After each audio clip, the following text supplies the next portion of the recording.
ভুলে গিয়েছিলে? না না, একদম ভুলে যেও না। এরপর থেকে প্রায় ব্লগ দেওয়ার চেষ্টা করবো। হ্যাঁ, অনেক দিন ব্লগ দিতে পারিনি, অনেক কারণ আছে।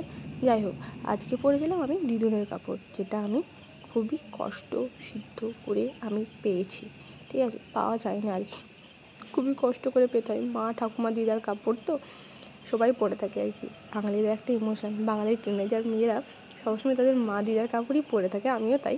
তো দিদুনের কাছ থেকে একটা কাপড় নিয়ে নিয়েছিলাম। আর এই যে জুয়েলারিটা, এটা আমি একটা লোকাল মার্কেট থেকে কিনেছিলাম, আমার ভীষণই ভালো লাগে। হ্যাঁ, আর কাপড় পরবো, কানের পরবো, সাজুগুজু করবো, আরে ন্যাকামি করবো, কখনো হয়, তাই না? আর যেটা বলার চেষ্টা করছিলাম, লাইক, কমেন্ট, শেয়ার সবগুলোই করো। হ্যাঁ, এগুলো তো করতে হবে, নাহলে হবে কী করে, তাই না? আর এই দেখো, নিজেকে একটু দেখাচ্ছিলাম, তোমরাও একটু দেখে নাও। হ্যাঁ, আর যেটা আমি ভুলেই গিয়েছিলাম, মানে অনেকগুলো কাজ করতে ভুলে গেছিলাম, মাস্কারা পরতে, টিপ পরতে, এরকম নানা রকম কাজ করতে ভুলে গেছিলাম।